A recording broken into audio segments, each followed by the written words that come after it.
So hello guys, इस video में हम जेएनयू ज्योग्राफी एंट्रेंस के 2010 के क्वेश्चन देखेंगे। बेसिकली इस क्वेश्चन पेपर में केवल 10 क्वेश्चन ही 20 क्वेश्चन ही ऑब्जेक्टिव हैं और बाकी सारे क्वेश्चन सब्जेक्टिव थे। तो हम बेसिकली इन 20 क्वेश्चंस को देखेंगे। तो पहला क्वेश्चन है, who is credited with the statement geography is the study of human ecology. So option number A is correct. Okay, H barrows जो थे वो उन्होंने ज्योग्राफी को ह्यूमन इकोलॉजी की तरह कंसिडर किया था। फिर दूसरे हैं कार्ल ओ सावर, जिन्हें फादर ऑफ कल्चर ज्योग्राफी कहा जाता है। इन्होंने 2 बुक लिखी थी, the morphology of landscape and दूसरी बुक है cultural geography, land and life. Okay, so next चलते हैं। अगला है, rank size rule is useful in the studies of. So ranking plant communities, ranking climate regions, ranking settlement system, ranking soil types.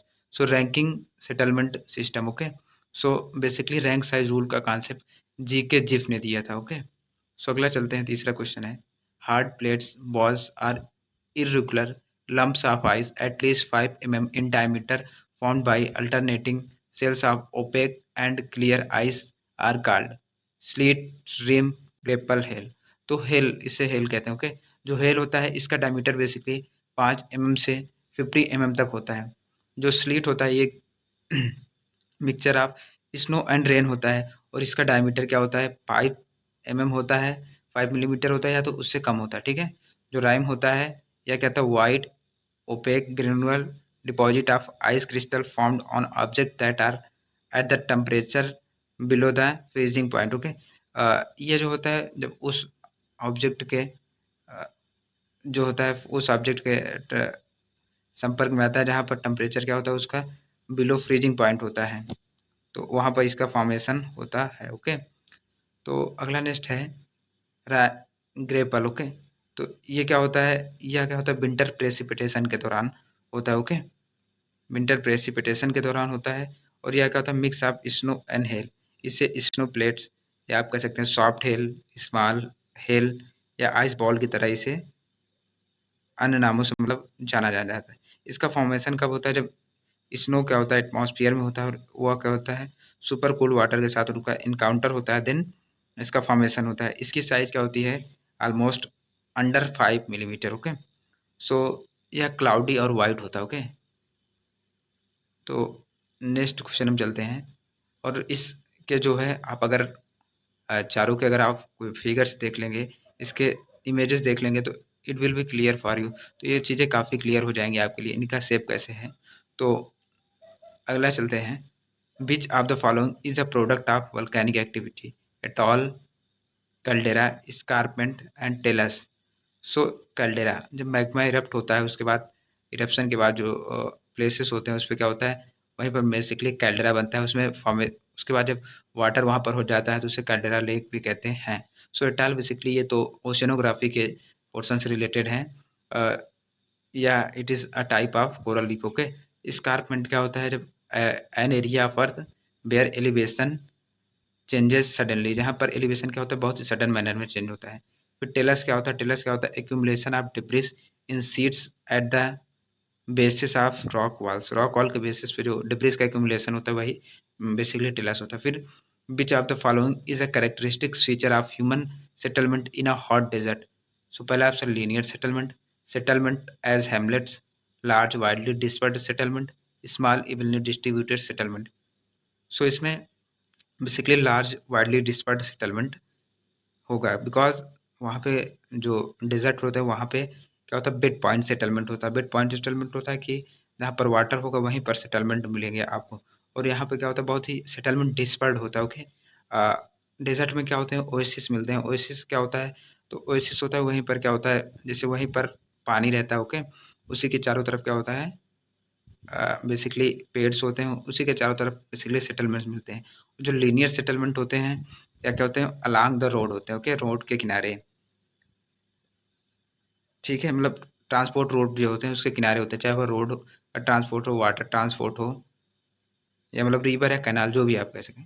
सो अगला है, a very low sex ratio at birth female per 1000 males indicate. So female infanticide, sex selective migration, neglect of girl child, female foeticide. So female foeticide is a correct option. Okay, अगला हम चलते हैं, leading edge of a cold air mass that displaces a warmer air mass is called।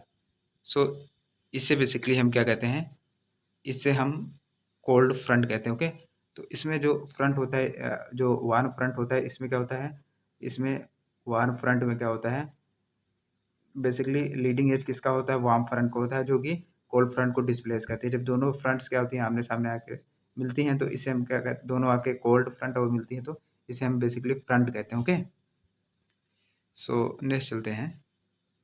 As and sex pyramids are drawn to depict so population change of aged person, sex ratio of aged person, age and sex composition of population, age expectation of life of males and females।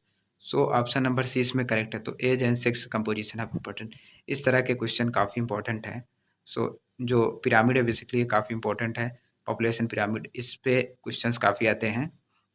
Okay, तो जैसे pyramid का wide base है तो population increase हो रही है, decrease होती है, इस टाइप के क्वेश्चन काफ़ी आते हैं। तो पिरामिड को बढ़िया से आप पढ़ लीजिए, काफ़ी इंपॉर्टेंट। ओके, सो अगला आता है central place theory was propounded by Walter Christaller, Homer Hoyt, von Thunen, David Dickinson. So Walter Christaller ने इस थ्योरी को 1933 में दिया था। तो पहले के जो बाकी सब थ्योरी होती थी 1933 के पहले जितनी भी थ्योरी आई, सभी थ्योरी कहीं ना कहीं से ली गई थी। जैसे माल्थस की पॉपुलेशन की थ्योरी हो गई तो इकोनॉमिक ज्योग्राफी से ली गई थी। तो जो क्रिस्टालर ने दिया ये सेंट्रल प्लेस थ्योरी, ये बेसिकली सेटलमेंट से रिलेटेड थी। तो यह ज्योग्राफी की पहली अपनी थ्योरी थी, इसलिए बहुत इंपॉर्टेंट है। और इसमें 3 टर्म्स थे, K3, K4, K7 और बेसिकली K9 भी था। ये भी जेन्यू के टेस्ट में पूछा गया था। ओके, सो K3 मतलब होता है मार्केट प्रिंसिपल, K4 ट्रैफिक या ट्रांसपोर्ट प्रिंसिपल होता है, K7 मतलब होता है एडमिनिस्ट्रेटिव प्रिंसिपल और K9 मतलब होता है traffic and administrative principle. Okay, Homer Hoyt ने जो है बेज आर सेक्टोरल मॉडल दिया था। ओके, तो इस क्वेश्चन को भी जेन्यू में भी क्वेश्चन पूछा गया था। ओके, सो अगला वांथुमैन जो थे, वांथुमैन उन्होंने एग्रीकल्चर लोकेशन मॉडल दिया था। ओके, जो डेविड डिकिंसन थे ये बेसिकली अर्बन ज्योग्राफी से रिलेटेड थे। ओके, सो अगला है which of the following is a cold desert, Kangra, Kashmir valley, Kanchenjunga, Ladakh. So Ladakh is a cold desert. Okay, hot desert receive occasional rainfall that gives rise to a flat floored and steep sided valley called canyon, gully, wadi, trough।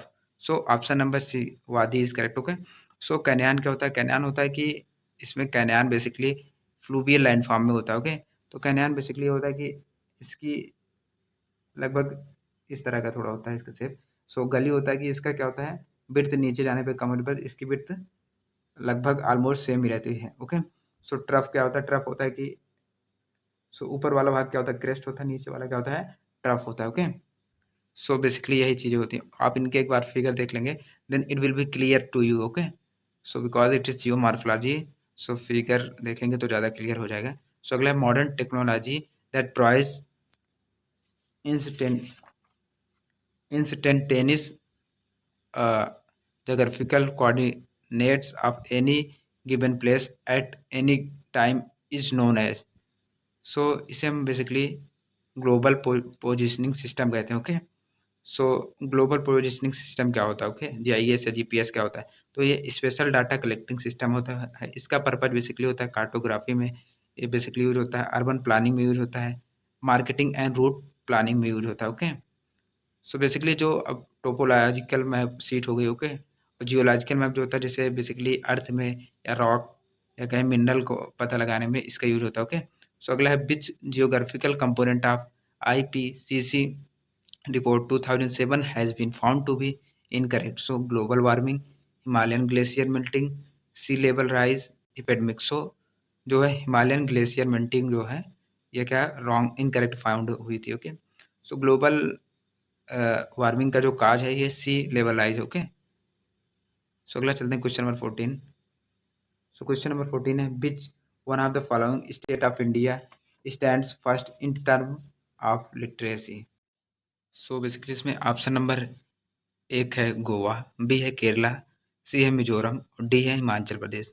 सो सबसे अधिक literacy rate Kerala का है। Okay, जो कि almost 94% है।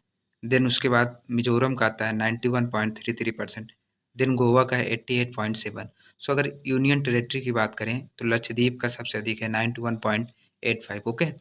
सो अगला है which of the following organisation of India looks after remote sensing mission? DRDO, IIS, NRSA, PRL. So NRSA is correct, national remote sensing agency. Okay. So अगला है cold dry winds blowing down of the highlands that affect the Adriatic Sea coast is called Chinook, Fohn, Bora, Chonda. So option number C Bora is correct. Okay. So chinook basically क्या होती है? सो जो Chinook होती है ये warm और dry wind होती है जो लीवर्ड साइड क्या होता है माउंटेन के लीवर्ड साइड में बहती है। ओके। लगभग इसे यूएसए में जो है चिनूक कहते हैं और स्विट्जरलैंड में फोन कहते हैं। ओके। और बेसिकली या क्या कहते हैं रॉकी माउंटेन के स्लो लीवर्ड साइड पर बहती है, ब्लो करती है। ओके। और इसे वहाँ पर स्नो ईटर के नाम से जाना जाता है यूएसए में। ओके। सो फोन जो होता है या क्या होता है अल्पस माउंटेन के नॉर्थ स्लोप पर क्या करती है ब्लो करती है। ओके।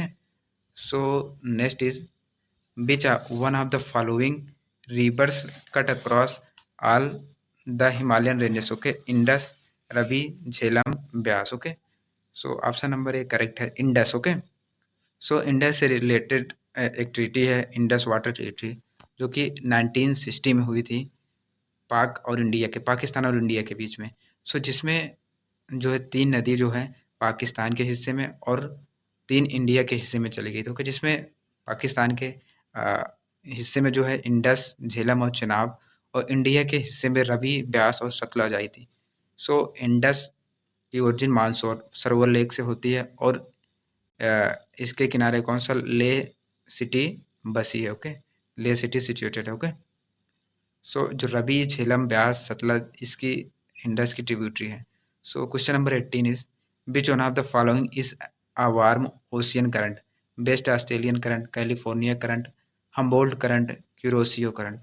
सो क्यूरोसियो करंट जो है बेसिकली ये क्या है वार्म करंट है, बाकी सब कोल्ड करंट है। सो 19 है altitude of remote sensing satellite is around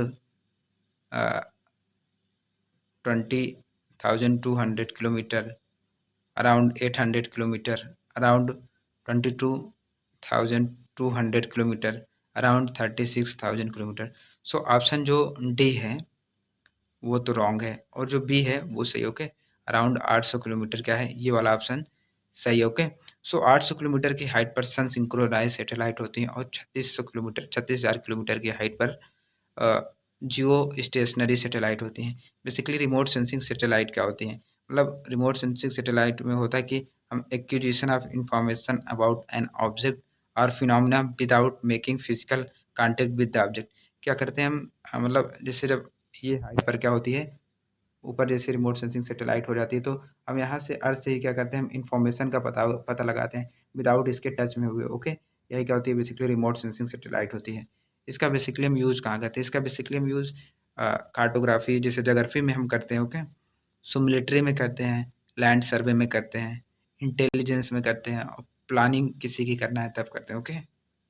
so अगला नेक्स्ट है the survey of India topographical sheets are on the following projection system: bone projection, cylindrical projection with two standard parallel, polyconic projection, transverse Mercator projection. Okay, so option number C is correct, polyconic projection. So ये question काफ़ी important है, लगभग 2 से 3 बार पूछा जा चुका है और इसी से आता है कि जो टोपोग्राफिकल सीट होता है तो मतलब कितने के स्केल पे इंडिया का मैप बनता है तो उसमें 1:50,000 के रेशियो पर बनता है। और मर्केटर प्रोजेक्शन क्या ट्रांसवर्स इसका मॉडिफाइड मर्केटर प्रोजेक्शन का मॉडिफाइड जो फॉर्म है वो ट्रांसफर मर्केटर प्रोजेक्शन है। सो बेसिकली मर्केटर प्रोजेक्शन में क्या होता है मर्केटर प्रोजेक्शन जो है नेविगेशन के लिए यूज करता है। With this we end this video, इसके साथ हम वीडियो को समाप्त करते हैं। तो प्लीज़ चैनल को लाइक और सब्सक्राइब जरूर कर लीजिएगा। आगे जो है 2011 के क्वेश्चन पेपर आएंगे। So thanks for watching.